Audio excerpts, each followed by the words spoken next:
Print का एक set होता है, passed from parents to children, और ये हमें पेरेंट्स से मिलता है। Deciding traits like hair colour and height, और हमें ट्रेट्स मिलते हैं, हाइट मिलती है, हाइट हेयर का कलर जो होता है ये डीएनए से हमें देखने को मिलता है। ये फाइनली आप इस एक किस्म की समरी आप बोल सकते हो। आपके स्क्रीन के ऊपर कुछ क्वेश्चंस हैं जो आप इजीली आंसर दे सकते हो, जो कॉन्सेप्चुअल है, और जो फैक्चुअल है, फैक्चुअल मैंने नहीं बताया सपोज, वो एक्स्ट्रा आपको होगा। जैसे कि यहाँ पर ऐसा कौन सा ब्रांच ऑफ बायोटेक्नोलॉजी है, डिफरेंट ब्रांच ऑफ बायोटेक्नोलॉजी के ऊपर मैं क्वेश्चन लेकर आया, which branch of biotechnology uses computers to solve biological problem, जहां पर हम कंप्यूटर का इस्तेमाल करते हैं बायोलॉजिकल प्रॉब्लम्स को सॉल्व करने के लिए।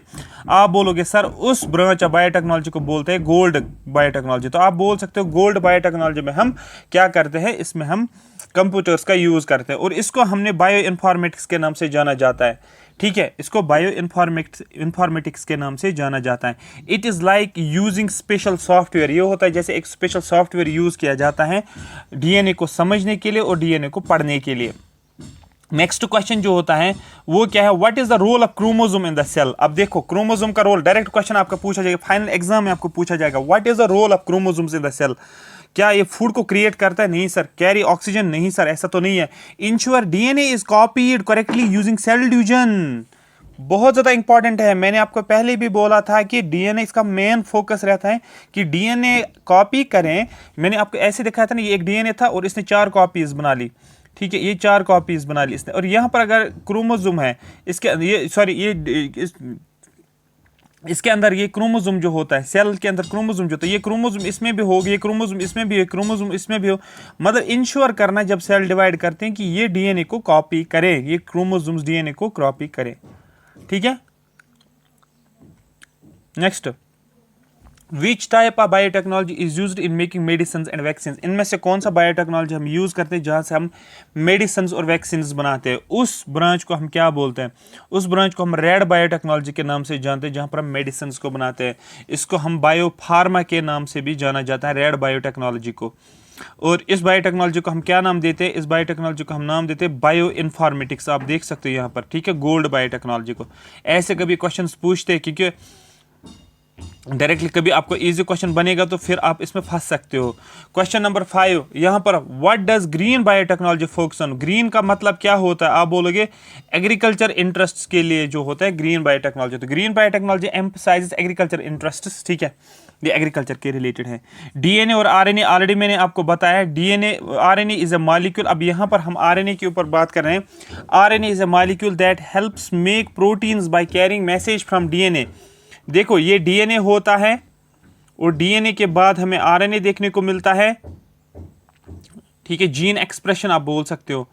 ठीक है, और यहां पर आप क्या बोलते हैं, यहां पर प्रोटीन्स बनते हैं। डीएनए से जब आरएनए बनता है इसको बोलते हैं ट्रांसक्रिप्शन, और जब आरएनए से प्रोटीन्स हमें बनते हैं इसको बोलते हैं ट्रांसलेशन। और यही होता है, RNA is a molecule. RNA एक ऐसा मॉलिक्यूल है that helps to make proteins. इससे क्या बनती है? प्रोटीन्स बनती हैं। By carrying message from, message कहां से मिलता है? डीएनए से मिलता है। तो ये आपको याद रखना है, डीएनए क्या करता है? Code for proteins. लेकिन किसकी मदद करता है? किसी की मदद लेता है? आरएनए की मदद लेता है। मैसेंजर आरएनए जनरली होता है, एमआरएनए यहां पर यूज होता है, और ये जनरली सेंट्रल डोगमा इसको नाम से जाना जाता है। और यहाँ पर आपको याद रखना है, DNA to RNA is transcription, और आरएनए टू प्रोटीन सिंथेसिस जब होती है उसको ट्रांसलेशन बोलते हैं। ये एक ही डायरेक्शन में इस तरीके से होता है हमारे पास सेंट्रल डोगमा। कुछ एक्सेप्शंस हैं जिसको रिवर्स ट्रांसक्रिप्शन का यूज होता है रिट्रोवायरस के केस में, बट यहाँ पर वो चीज़ें नहीं जाननी है, वो जब हम एड्स पढ़ते हैं वहाँ पर वो चीज़ें हमें देखने को मिलती हैं। अब यहाँ पर हम ये एक एक करके हम समझेंगे कि डीएनए और आरएनए के बीच में डिफरेंस क्या है। देखो सबसे पहले फीचर्स, डीएनए का मतलब डीऑक्सीराइबोन्यूक्लिक एसिड, ठीक है, और यहां पर इसको बोलते हैं राइबोन्यूक्लिक एसिड। रिवाइज अच्छे से हो रहा होगा आई होप। यहां पर क्या होता है? डीऑक्सीराइबोस और फॉस्फेट, और फॉस्फेट के अंदर कौन से नाइट्रोजनस बेस होते हैं? आप देख सकते हो यहां पर ACGT। यहां पर क्या होता है? एक राइबोस शुगर होता है और फॉस्फेट, यहां पर डीऑक्सीराइबोस और फॉस्फेट, यहां पर ACG एज इट इज आ जाएगा ACG, लेकिन टी के बदले यहां पर यूरेसिल आएगा, जो मैंने आपको स्ट्रक्चर में ऊपर बताया था। लोकेशन की बात करेंगे तो ये न्यूक्लियस और माइटोकॉन्ड्रिया में होता है। तो डीएनए कहाँ पर होता है? आप बोलोगे sir DNA is present in nucleus and mitochondria. तो डीएनए न्यूक्लियस में भी होता है, डीएनए माइटोकॉन्ड्रिया में भी होता है, लेकिन आरएनए साइटोप्लाज्म में होता है, आरएनए न्यूक्लियस में होता है, आरएनए राइबोसोम्स में होता है। शुगर की बात करेंगे, ये 2-deoxyराइबो है, ठीक है, और यहाँ पर राइबो शुगर हमें देखने को मिलता है। इसका स्ट्रैंड जो है ये डबल स्ट्रैंडेड है, लॉन्ग चेन है, और ये सिंगल स्ट्रैंडेड है बट शॉर्ट चेन है। ये देखो, ये डीएनए कुछ ऐसे था ना, लेकिन आरएनए कुछ ऐसे देखने को मिलेगा। ये सेल्फ रेप्लिकेटिंग, ये रेप्लिकेशन दिखाता है। ये synthesis from DNA when needed, ये कहाँ से ठीक है, ये सिंथेसाइज, इसको कहाँ से सिंथेसाइज हम करते हैं? अगर हमें आरएनए बनाना होता है ना, वो हम कहाँ से बनाते हैं? वो हम डीएनए से बनाते हैं। लेकिन डीएनए जो होता है ये रेप्लिकेट करता है, सेम कॉपीज बना लेता है।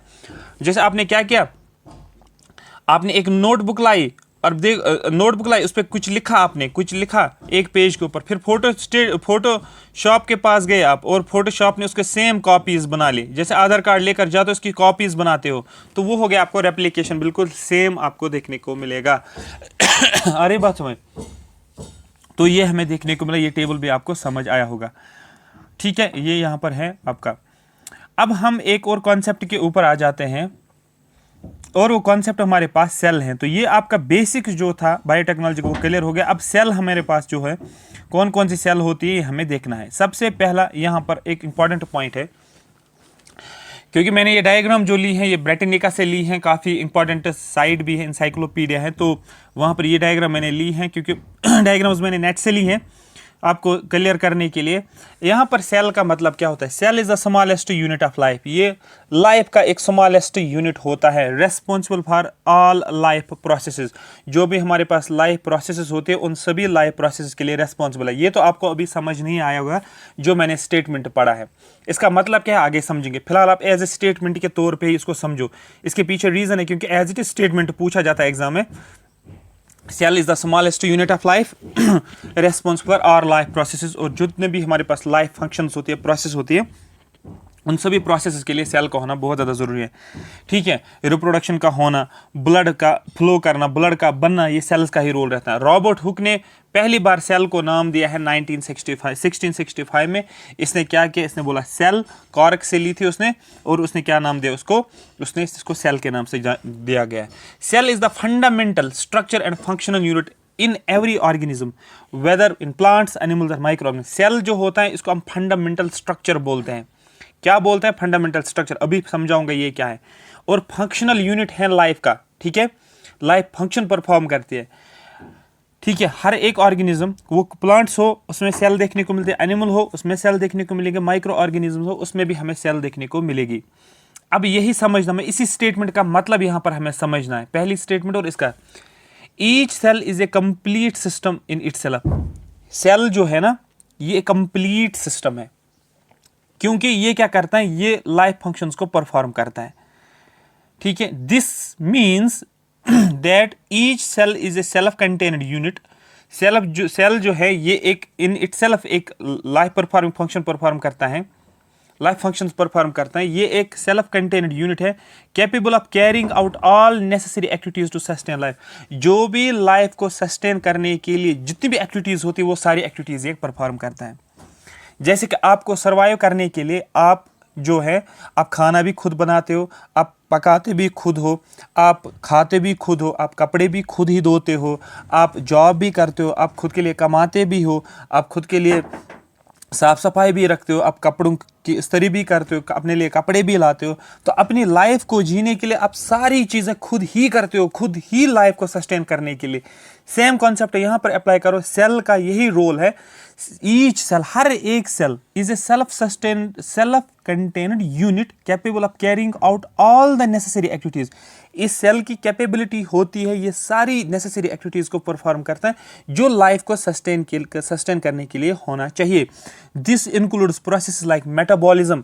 बॉडी के अंदर हम जब खाना खाते हैं तो मेटाबॉलिज्म का होना शुरू हो जाता है, डाइजेशन का होना शुरू। मेटाबॉलिज्म का मतलब होता है जो आपने खाना खाया होता है वो एनर्जी में कन्वर्ट होना, मतलब जो आपने खाना खाया उसकी डाइजेशन होगी, फिर वहाँ से जो भी वो मिक्सअप हो जाता है ब्लड के साथ, जिसकी वजह से हमें एनर्जी मिलती है, कन्वर्टिंग न्यूट्रिएंट्स इनटू एनर्जी, ये मेटाबॉलिज्म, ये सेल परफॉर्म करती हैं। रिप्रोडक्शन करना, मेकिंग कॉपीज ऑफ इटसेल्फ, ठीक है मतलब सेल जो होती है खुद को रिप्रोड्यूस करती है, अपनी कॉपी बनाती है, दूसरी एक जैसी सेल बनाता है, तो ये भी इसकी एक सेल्फ सस्टेनेड फंक्शन है। तीसरा, respond to stimuli from the environment, ठीक है, फॉर एग्जांपल टेम्परेचर अगर बढ़ जाता है तो ये उसी तरीके से क्या करता है, रेस्पॉन्ड करता है एनवायरनमेंट को। टेम्परेचर कम हो जाता है उसी तरीके से एनवायरनमेंट को रेस्पॉन्ड करता है। उसके बाद आपको कहीं पर हाथ जल जाता है तो ये इस तरीके से आपको रेस्पॉन्ड कर देता है।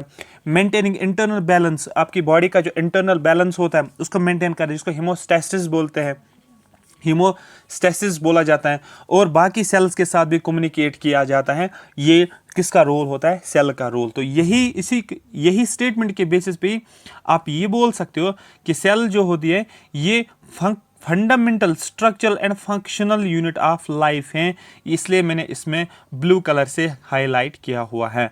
ठीक है, जैसे हमारे पास है thick of a brick wall, जो हम दीवार बनाते हैं ना, नया घर बनाते हैं तो फिर ब्रिक वॉल बनाते हैं। तो यहाँ पर मैंने क्या किया, आप देखो यहाँ पर मैंने बहुत सारी ब्रिक्स यहाँ पर रखी है, ठीक है, आप देखो ये मैंने दीवार बनाई लेकिन ब्रिक्स रखी हैं। Think of a brick wall where each brick represents a cell, हर ब्रिक एक सेल है। ये एक सेल होगी, ये दूसरी सेल है, ये तीसरी सेल है, ये चौथी सेल है, नाइन्थ सेल है, 10th सेल है, सपोज ये 15 सेल्स यहाँ पर है।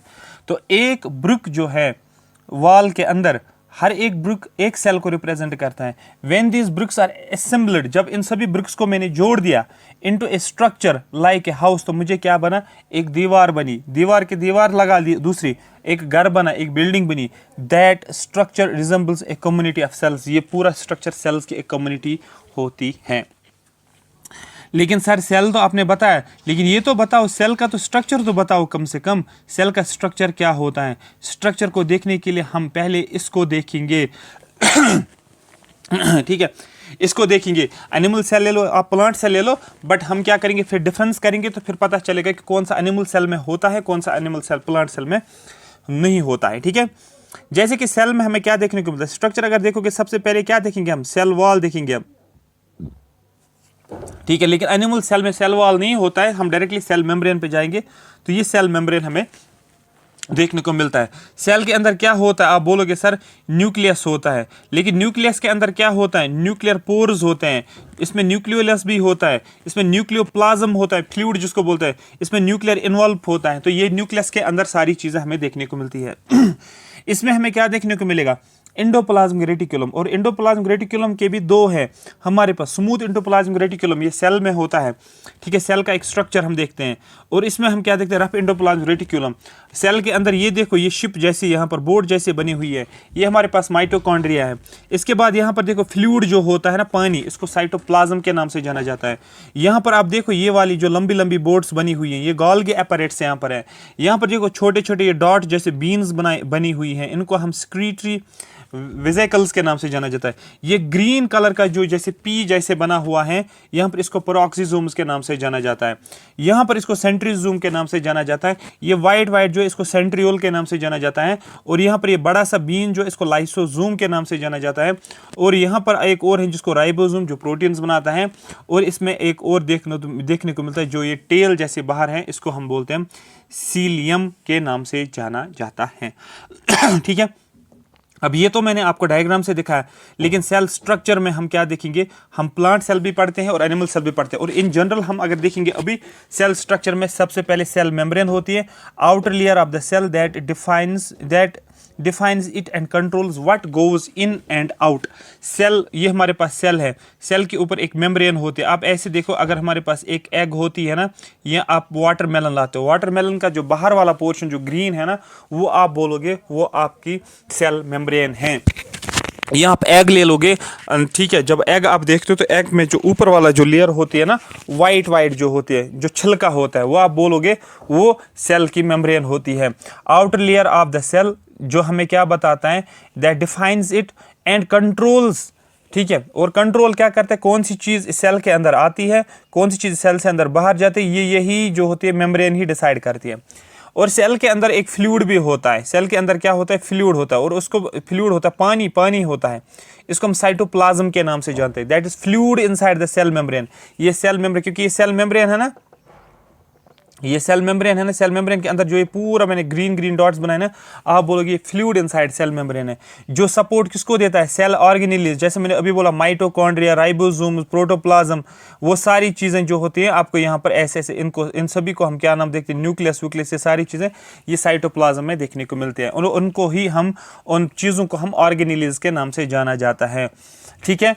न्यूक्लियस, न्यूक्लियस कहाँ पर होता है, सेल के सेंटर में, आप बोल सकते हो central part of the cell, cell का सेंट्रल पार्ट जो होता है उसको न्यूक्लियस के नाम से जानते हैं, और इसी, ये सेल है, सेल का सेंट्रल पार्ट है जिसको न्यूक्लियस बोलते हैं, और इसी में हमें क्या देखने को मिलता है, डीएनए देखने को मिलता है, that control cell functions and development, cell कैसे फंक्शन परफॉर्म करेगी, सेल खुद को ग्रोथ कैसे करेगा, डेवलपमेंट कैसे दिखाएगा, ये किसका काम होता है, ये डीएनए का काम होता है, और ये डीएनए किसके अंदर होता है, न्यूक्लियस के अंदर आप बोल सकते हो। तो जेनेटिक मटेरियल न्यूक्लियस के अंदर हमें देखने को मिलता है, जिसको डीएनए के नाम से जानते हो। ठीक है। ऑर्गेनेलिज आपको पता है स्पेशलाइज्ड स्ट्रक्चर्स, ये स्ट्रक्चर्स होते हैं within the cell, cell के अंदर होता है, जो हमें साइटोप्लाज्म में देखने को मिलता है, जिसमें आपको माइटोकॉन्ड्रिया देखने को मिलेगा, endoplasm, reticulum, Golgi apparatus, each performing specific function. हर ऑर्गेनेली का अपना अपना फंक्शन होता है, कोई प्रोटीन बनाता है, कोई एनर्जी देता है, कोई जो होते हैं डेड सेल्स को खा लेता है। ठीक है। सुसाइडल बैग्स को के नाम से जाना जाता है। ये हमारे सेल के लिए बहुत ज़्यादा ज़रूरी होता है। लेकिन सेल क्या काम करता है हमारी बॉडी के अंदर, cell carries out various functions, cell जो होते हैं बहुत सारे फंक्शंस को परफॉर्म करता है, जो हमारी लाइफ के लिए बहुत इंपॉर्टेंट होता है। मेटाबॉलिज्म, मैंने अभी बोला आपको, मतलब जो भी हम खाना खाते हैं, हमने फ्रूट्स खाया, हमने वेजिटेबल्स खाया, हमने जूस पी लिया, हमने बिरयानी खा ली, आपने पिज़्ज़ा खा लिया, जो भी आप खा रहे हो, ठीक है, जो भी आप न्यूट्रेंट्स ले रहे हो, कार्बोहाइड्रेट्स, फैट्स, विटामिन, प्रोटीन्स, जो भी है, ठीक है, processing nutrients to produce energy, ठीक है, तो उनको प्रोसेस करना और वहाँ से एनर्जी हमें मिलती है, इसको मेटाबॉलिज्म बोलते हैं। फिर उसकी वजह से उस एनर्जी से सेल्स जो होते हैं वो डेवलप हो जाती है। उसके बाद reproduction, making copies of them cells for growth, cells जो होती है, एक सेल है, ये डिवाइड करेगी तो दैट मीन्स दो सेल्स बनाएंगी, दो और डिवाइड करेंगे, ये दो अलग से बनाएंगे, ये दो अलग से बनाएगा, सपोज ये दो अलग से बनाएंगे, ये दो अलग से बनाएंगे, तो इस तरीके से डिवाइड करते हैं। ठीक है। फॉर एग्जाम्पल कोई सेल अगर खत्म हो जाते तो दूसरी सेल ऑलरेडी तैयार होती है। ठीक है। कोई सेल डैमेज होते तो दूसरी सेल हमारे पास देखने, जैसे स्किन हमारे पास खराब हो जाता है तो स्किन सेल्स नए बन जाते हैं, नेल्स हमारे पास टूट जाते हैं तो नेल्स फिर से आ जाते हैं, बाल हमारे टूट जाते हैं, बाल फिर से आ जाते हैं, तो ये सेल्स रिपेयर करती है। ठीक है। क्योंकि रिपेयर अगर नहीं करेंगे तो फिर हम जो है सर्वाइव नहीं कर सकते। Response, reacting to environment stimulate to maintain internal conditions, environment में टेम्परेचर बढ़ गया, टेम्परेचर कम हो गया, गर्मी बढ़ गई, जो भी है वो सारी चीज़ें उसी हिसाब से फिर हमारी बॉडी रेस्पॉन्स भी करती हैं। हीमोस्टेसिस, रेगुलेटिंग इंटरनल बैलेंस, हमारे जो इंटरनल बैलेंस होता है बॉडी का उसको रेगुलेट करना टू इंश्योर स्टेबिलिटी। कम्युनिकेशन में इंपॉर्टेंट रोल करता है, इंटरेक्टिंग विद अदर सेल्स, ये एक सेल दूसरी सेल के साथ इंटरेक्ट करता है, and organisms through chemical signals के जरिए से, तो यह एक सेल दूसरे सेल के साथ ये क्या करता है, ये सिग्नल्स भेज देते हैं और एक दूसरे के साथ कम्युनिकेट करते हैं। आ रही बात समझ, जैसे हमारे पास ब्रेन सेल्स होते हैं एक दूसरे के साथ कम्युनिकेट करती है और हमें इंफॉर्मेशन समझ में आ जाती है। तो term fundamental structural and functional unit का मतलब होता है ये बेसिक बिल्डिंग ब्लॉक्स होते हैं जो लार्जर स्ट्रक्चर को बनाते हैं और एसेंशियल फंक्शंस को परफॉर्म करते हैं। ठीक है। आई होप मेरी बात आपको समझ आई होगी। तो ये एग्जाम्पल के ज़रिए से यहाँ पर समझाना था मुझे, बट मैंने आपको सारी डिटेल में समझाई। अब हमारे पास कुछ टाइप्स ऑफ सेल्स हैं इसमें से एक सेल हमारे पास है प्रोकैरियोटिक और दूसरा हमारे पास यूकैरियोटिक सेल्स होते हैं। डायग्राम पहले हम नहीं समझेंगे, पहले हम जानेंगे प्रोकैरियोटिक यूकैरियोटिक क्या, तब ही आपको डायरेक्ट डायग्राम, तो उसके बाद ही आपको डायग्राम अच्छे से समझ में आ जाएंगे। प्रोकैरियोटिक सेल्स का मतलब क्या होता है, what is prokaryotic cell? Prokaryotic cells are simple cells that lack nucleus, ये ऐसी सेल्स होती है जिनके अंदर न्यूक्लियस नहीं होता है, एंड मेम्ब्रेन बाउंड ऑर्गेनेलिज, और इनमें सेल ऑर्गेनेलिज भी नहीं होती है। ठीक है। याद रखना, क्वेश्चन बनेगा कि प्रोकैरियोटिक सेल्स क्या होता है, आपको बोलना ये सिंपल सेल्स होती है, इनमें न्यूक्लियस भी नहीं होता है, उनमें मेम्ब्रेन बाउंड सेल ऑर्गेनेलिज भी नहीं होती है। ये क्या होता है, साइज इनका क्या होता है, आप बोलोगे इनका साइज स्मॉलर होता है और स्ट्रक्चर सिंपल सा स्ट्रक्चर होता है अगर हम यूकैरियोटिक सेल से कंपैरिजन करेंगे। अब क्वेश्चन क्या बनेगा, क्वेश्चन बनेगा सर कौन कौन सी सेल जो है जिसको हम प्रोकैरियोटिक सेल के नाम से जाना जाता है। प्रोकैरियोटिक सेल्स में सबसे पहले हमारे पास बैक्टीरिया और आर्ची बैक्टीरियाज आ जाते हैं। डायरेक्ट बनेगा which of the following is a prokaryotic cell, आपको बैक्टीरिया आर्ची बैक्टीरिया को टिक करना है। ठीक है। ये प्रोकैरियोटिक सेल्स है जेनेटिक मटेरियल। प्रोकैरियोटिक सेल्स के अंदर क्या होता है आपको बोलना है, डीएनए इनके अंदर होता है, लेकिन वो enclosed with in the nucleus, लेकिन न्यूक्लियस के अंदर नहीं होता। क्यों नहीं न्यूक्लियस के अंदर? क्योंकि इसमें न्यूक्लियस होता ही नहीं है। जब न्यूक्लियस नहीं होता तो दैट मीन्स वो डीएनए न्यूक्लियस के अंदर हमें देखने को नहीं मिलता है, नॉन न्यूक्लिएटेड होता है। तो दैट मीन्स डीएनए प्रेजेंट होता है प्रोकैरियोटिक सेल्स में, लेकिन ये डीएनए सपोज मैंने बना लिया, ये न्यूक्लियस के अंदर है, ये तो यूकैरियोटिक सेल में, लेकिन प्रोकैरियोटिक सेल में डीएनए होता है, लेकिन वहां पर उसके आसपास कोई न्यूक्लियस नहीं होता है। ठीक है। They also lack membrane bound organelles, इनमें मेम्ब्रेन बॉन्ड ऑर्गेनेलिज नहीं होते, इसमें माइटोकॉन्ड्रिया नहीं होता है, इसमें एंडोप्लाज्मिक रेटिकुलम नहीं होते, इसमें गोल्गी एपेरेट्स नहीं होते। ये प्रोकैरियोटिक सेल्स के कैरेक्टरिस्टिक्स हैं। इंपॉर्टेंट क्वेश्चन है, बनता है इसका क्वेश्चन। अब फिर अगर ये चीज़ें इसमें नहीं होते, स्टिल ये कुछ फंक्शंस को परफॉर्म करते हैं, डेफिनेटली ये कुछ इंपॉर्टेंट फंक्शन को परफॉर्म करता है, और उन फंक्शंस को हमने नाम दिया है, क्या नाम दिया है, एक सेकेंड। ठीक है।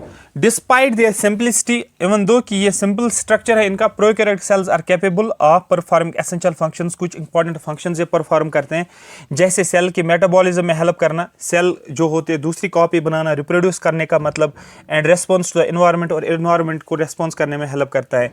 They are crucial for processes like decomposition, decomposition अगर करनी है, नाइट्रोजन फिक्सेशन में प्रोकैरियोटिक सेल्स बहुत ज़्यादा रोल करते हैं, और ह्यूमन में जो डाइजेशन होते हैं वो प्रोकैरियोटिक सेल्स का ही हमें देखने को मिलता है। ठीक है। तो ये कुछ सेल्स होती हैं जो हमें देखने को मिलते हैं, इनका रोल रहता है। लेकिन दूसरी बात हम देखेंगे, वो हमारे पास है यूकैरियोटिक सेल। तो यूकैरियोटिक सेल का मतलब क्या होता है? Eukaryotic cells are complex cells, ये कॉम्प्लिकेटेड सेल्स होते हैं, कॉम्प्लेक्स होती है। ठीक है। Have nucleus containing genetic material, इनके अंदर न्यूक्लियस होता है, ये ऐसी सेल होती है जिसके अंदर न्यूक्लियस होता है, और इस न्यूक्लियस में हमें डीएनए देखने को मिलता है, जेनेटिक मटेरियल देखने को मिलता है, surrounded by a nuclear membrane. Nucleus का भी अपना मेम्ब्रेन होता है जिसको बोलते हैं न्यूक्लियर मेम्ब्रेन। सेल का जो अपना मेम्ब्रेन होता है उसको बोलते हैं सेल मेम्ब्रेन। ठीक है। न्यूक्लियस का मेम्ब्रेन होता है न्यूक्लियर मेम्ब्रेन, सेल का मेम्ब्रेन जो होता है सेल मेम्ब्रेन। सेल के अंदर जो होता है उसको बोलते हैं साइटोप्लाज्म, न्यूक्लियस के अंदर जो फ्लूइड होता है उसको बोलते हैं न्यूक्लियोप्लाज्म। ये इस तरीके से कंपैरिजन आप बोल सकते हो। They also contain membrane board organelles, इसमें माइटोकॉन्ड्रिया, एंडोप्लाज्मिक रेटिकुलम, ये सारी चीज़ें हमें यूकैरियोटिक सेल्स में देखने को मिलती है, और उन ऑर्गेनेलिज के अपने अपने फंक्शंस होती हैं। अब यहाँ पर अगर आप आ जाओगे कि हम देखेंगे कि एग्जाम्पल्स क्या है। Plant cell is a eukaryotic cell, animal cell is a eukaryotic cell, fungi और प्रोटिस्टा, ये एग्जाम्पल्स होते हैं यूकैरियोटिक सेल्स के एग्जाम्पल्स हैं। अगर बैक्टीरिया और आर्ची बैक्टीरिया वो प्रोकैरियोटिक सेल्स है, क्योंकि ये क्वेश्चंस ऑलरेडी पूछे गए हैं, इसलिए इस पर मैं ज़्यादा जोर दे रहा हूँ। बैक्टीरिया एंड आर्ची बैक्टीरिया ये जो होते हैं ये प्रोकैरियोटिक सेल्स होती है, लेकिन प्लांट सेल, एनिमल सेल की बात करो, फंगाई, प्रोटिस्टा की बात करो, ये होती है यूकैरियोटिक सेल्स। ठीक है। यूकैरियोटिक सेल्स हैव न्यूक्लियस, इनके अंदर न्यूक्लियस होता है, और उस न्यूक्लियस के अंदर डीएनए होता है। हाउसिस डीएनए का मतलब होता है वो डीएनए इसके अंदर होता है, and allowing for more organized genetic control, यहाँ पर हमें और अच्छे तरीके से जेनेटिक कंट्रोल ऑर्गेनाइज्ड होता है, क्योंकि डीएनए जो होता है वो न्यूक्लियस के अंदर होता है। They possess membrane bound organelles, इनमें मेम्ब्रेन बॉन्ड ऑर्गेनेलिज होते हैं, जैसे कि माइटोकॉन्ड्रिया हमें देखने को मिलेगा। एनर्जी प्रोड्यूस जो होती है सेल के अंदर वो माइटोकॉन्ड्रिया की वजह से, और माइटोकॉन्ड्रिया को ही power house of the cell कहा जाता है, इसलिए in the form of ATPs energy generate होती है जिसको हम खर्च करते हैं। एंडोप्लाज्मिक रेटिकुलम होता है जहाँ से हमें क्या मिलता है, प्रोटीन सिंथेसिस होती है, प्रोटीन्स। एंडोप्लाज्मिक रेटिकुलम क्या करता है, ये प्रोटीन्स को बना देता है। गोल्गी एपेरेट्स की बात करेंगे, ये क्या करता है, ये प्रोसेस करता है और प्रोटीन्स को पैक करता है। एक तो प्रोटीन्स को बनाना, एक तो बॉडी को एनर्जी मिलना माइटोकॉन्ड्रिया से, हमें प्रोटीन्स मिलने चाहिए, वो एंडोप्लाज्मिक रेटिकुलम का काम होता है, और वो फिर प्रोसेस और पैक भी करना उन प्रोटीन्स का, ये गोल्गी एपेरेट्स का काम होता है। फिर प्रोकैरियोटिक यूकैरियोटिक सेल्स का रोल क्या है, फंक्शन क्या है, ये क्या करते हैं, ये कॉम्प्लेक्स फंक्शंस को परफॉर्म करता है, जैसे हमारी बॉडी की ग्रोथ, हमारी बॉडी की डेवलपमेंट, हमारी बॉडी की रिप्रोडक्शन, हमारा कम्युनिकेशन। ठीक है। सेल्स एक दूसरे के साथ कम्युनिकेट करना, ये सारा रोल जो होता है ये यूकैरियोटिक सेल्स का रोल रहता है। They contribute to diverse range of organisms found in nature. ठीक है। ये बहुत ज़्यादा कंट्रीब्यूट करते हैं। ठीक है। किनके ऑर्गेनिजम्स के अंदर। कुछ इंपॉर्टेंट पॉइंट्स अगर आप देखोगे जो समरी में याद रखना आपको, समरी में इन द सेंस के लास्ट पे जो आपको पॉइंट्स एग्जाम के ओरिएंटेड याद होने चाहिए वो होने चाहिए हमारे पास। प्रोकैरियोटिक सेल क्या होती है, आपको बोलें ये स्मॉल होती है, न्यूक्लियस नहीं होता है, सिंगल क्रोमोसोम होता है, कोई मेम्ब्रेन बॉन्ड ऑर्गेनेल नहीं होता है, और डिवाइड जो होता है या तो फिशन होता है इसमें या तो बडिंग होती है। यूकैरियोटिक सेल्स की बात करेंगे, इसका साइज जो होता है लार्ज होता है, न्यूक्लियस जो होता है प्रेजेंट होता है, इसमें बहुत सारे क्रोमोसोम्स होते हैं क्योंकि ये होता है न्यूक्लिएटेड, इसमें वेल ऑर्गेनाइज्ड डीएनए होता है और मेम्ब्रेन बोर्ड ऑर्गेनेल्स में हमें देखने को मिलते हैं और यहाँ पर डिवाइड माइटोसिस और मियोसिस के जरिए से होती हैं यूकैरियोटिक सेल। आई होप मेरी बात आपको समझ आई होगी। ठीक है, अब क्वेश्चन देखेंगे हम, जो हमारे पास ऑर्गेनेलीज और उनके फंक्शंस हैं। ये देखने से पहले हम क्या करेंगे, हम एक डायग्राम देखेंगे जिसमें हम प्रोकैरियोटिक और यूकैरियोटिक सेल्स की डायग्राम हम देखेंगे। प्रोकैरियोटिक सेल देखो, एक सिंपल सा सेल हमारे पास है, इसमें हमें न्यूक्लियोइड देखने को मिलेगा, इसमें हमें सेल वॉल देखने को मिलेगा। ठीक है ठीक है, और इसमें सेल वॉल जब देखने को मिलेगा, इसमें कैप्सूल्स भी देखने को मिलेगा, इसमें हमें फ्लैजिला भी देखने को, फ्लैजिलम भी देखने को मिलेगा। ठीक है, और उसके बाद राइबोसोम्स भी हमें देखने को मिलते हैं, सेल मेम्ब्रेन भी इसमें हमें देखने को मिलता है।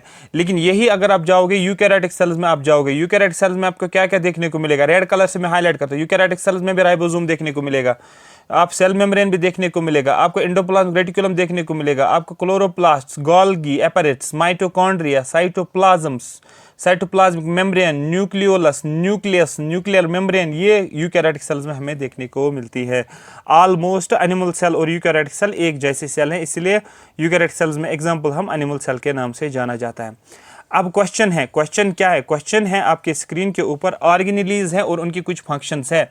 जैसे हम बात करते हैं न्यूक्लियस, न्यूक्लियस का काम क्या होता है, डीएनए को स्टोर करना, डायरेक्ट एमसीक्यू है।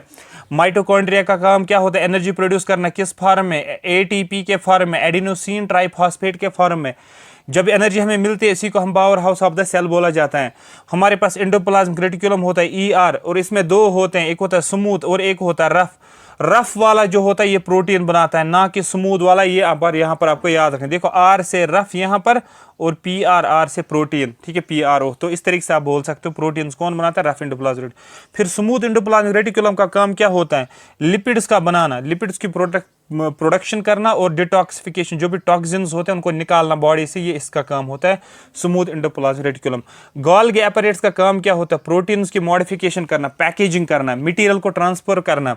पेरोक्सिसोम्स का मतलब क्या होता है, जो भी लिपिड्स हमें मिलते हैं उनको डिस्ट्रक्शन करना। लाइसोसोम्स का मतलब क्या होता है, प्रोटीन्स की डिस्ट्रक्शन करना।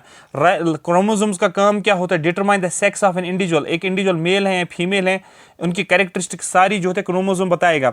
राइबोसोम भी प्रोटीन को ही बनाता है, तो ध्यान से समझना, राइबोसोम्स हमारे पास होता है और हमारे पास होता है रफ एंडोप्लाज्मिक रेटिकुलम होता है।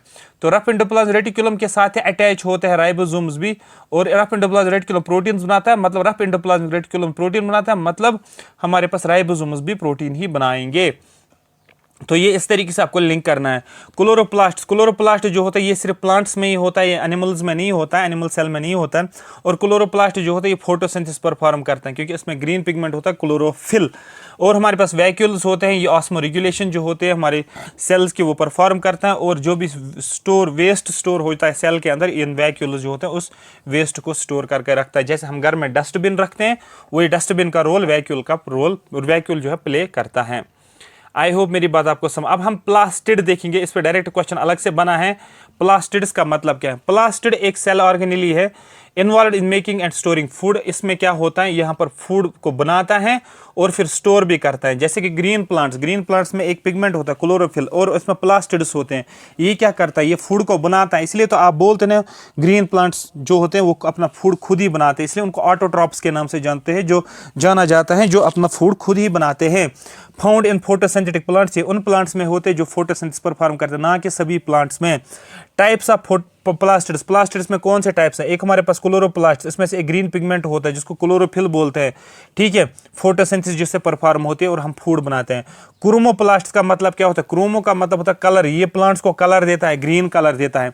Like carotenes for orange in carrots, ठीक है, जैसे कैरोटीन हमारे पास है फॉर ऑरेंज, ठीक है, एंड कैरेट्स। तो हमारे पास कैरेट्स में क्या देखने को मिलता है, कैरोटीन हमें देखने को मिलता है। ल्यूकोप्लास्ट का मतलब इनका कोई कलर नहीं होता है। तो क्लोरोप्लास्ट ग्रीन कलर होता है, क्रोमोप्लास्ट जो होता है कलरफुल होता है, और ल्यूकोप्लास्ट जो होता है इनमें कोई भी कलर नहीं होता है, ठीक है, कलरलेस होता है। Stores food as starch, food को स्टोर करता है स्टार्च के फॉर्म में, फैट के फॉर्म में और प्रोटीन के फॉर्म में। आई होप यहाँ तक ये बात आपको पूरी समझ आई होगी। अब यहाँ पर क्या है, plastids are like different storage units in a plant. Plastids same है, जैसे प्लांट के अंदर बाकी स्टोरेज यूनिट्स होते हैं उसी तरीके से हमें प्लास्टिड्स भी देखने को मिलेगा। With chloroplasts being the green house, लेकिन क्लोरोप्लास्ट्स ग्रीन हाउसेस हमें देखने को मिलता है। उसके बाद हम देखते हैं सेल वॉल। सेल वॉल क्या होती है? A cell wall is an outer layer that provide strength and support to the cell. ये हमारे पास प्लांट सेल है और ये हमारे पास एनिमल सेल है। ये प्लांट सेल होगी पीसी और ये होगी एसी, का मतलब एनिमल सेल होगी। लेकिन यहाँ पर जब मैं सेल वॉल बनाता हूँ मैं सिर्फ यहाँ पर ही सेल वॉल बनाऊंगा, ठीक है। छिलका जो बनाऊंगा ना, एग का जो छिलका होता है वो सिर्फ और सिर्फ मैं प्लांट सेल में ये बनाऊंगा। मतलब सेल वॉल एनिमल्स में नहीं होता है, एनिमल सेल में नहीं होता है। डायरेक्ट क्वेश्चन बनता है। A cell wall is an outer layer, ये बाहर की लेयर होती है।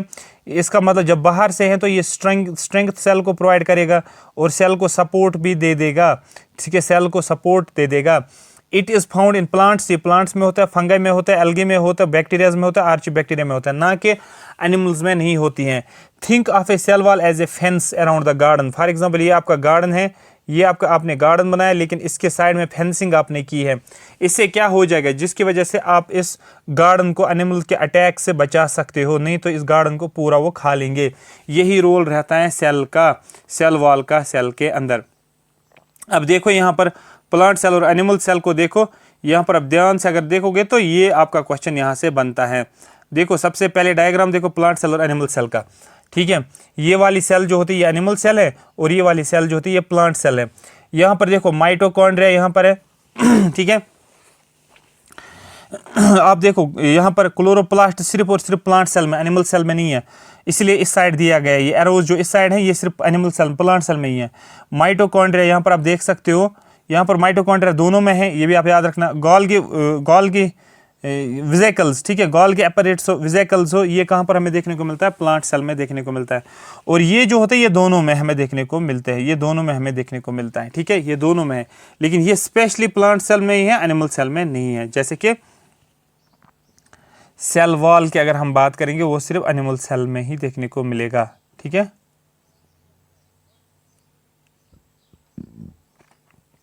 इसने एरो से दोनों को दिखाया, यहां पर ये गलत है, ठीक है। तो डायग्राम में भी ये गलतियां कर रहे हैं, चलता है, बट यहाँ पर हम देखेंगे, हम अपने हिसाब से देखेंगे। साइज, प्लांट सेल का साइज बड़ा है, एनिमल सेल का साइज छोटा है। तो अभी आप क्या बोल सकते हो? नहीं एनिमल सेल का साइज बड़ा होगा, नहीं भाई प्लांट सेल का साइज बड़ा है। पहले तो ये याद रखो साइज। सेल वॉल इसमें नहीं है, एनिमल सेल में सेल वॉल नहीं है, प्लांट्स में सेल वॉल है। और ये किसका बना है? ये एक चीज से बना है, उसको सेल्यूलोज और काइटिन से बना है। ऑलरेडी क्वेश्चन पूछा गया है। प्लास्टिड्स मैंने आपको पहले बोला, जिसमें क्लोरोप्लास्ट देखने को मिलता है, क्रोमोप्लास्ट देखने को मिलता है, ल्यूकोप्लास्ट देखने को मिलता है। ये कहाँ पर पाए जाते हैं? ये प्लांट्स में प्रेजेंट है और एनिमल्स में नहीं है।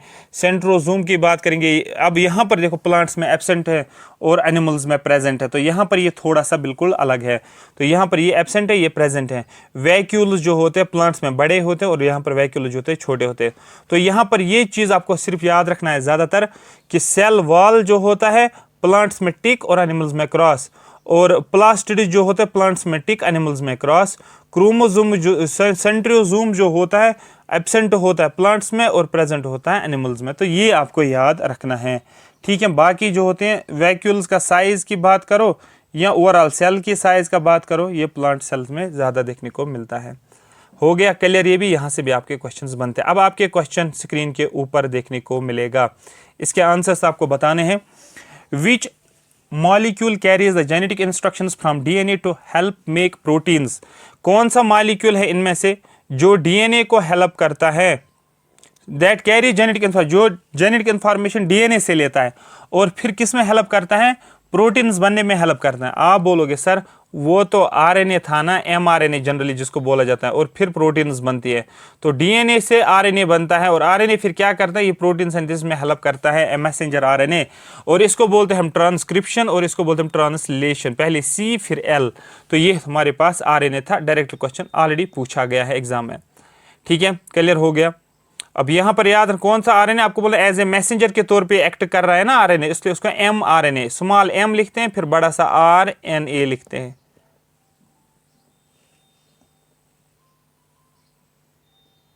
What base is found in RNA but not in DNA? कौन सा बेस है जो RNA में और DNA में नहीं है? मैंने आपको पहले बोला था ATGC, मैंने आपको बोला था, ठीक है, वो यूरेसिल है। तो दैट मीन्स यहाँ पर क्या देखने को मिलता है, RNA हैज द बेसिस। एक तो यूरेसिल हमें देखने को मिलता है, थाइमीन है हमें देखने को मिलता है, ठीक है, instead of thymine, sorry thymine यहाँ पर नहीं होता, यहाँ पर क्या होता है, यूरेसिल होता है।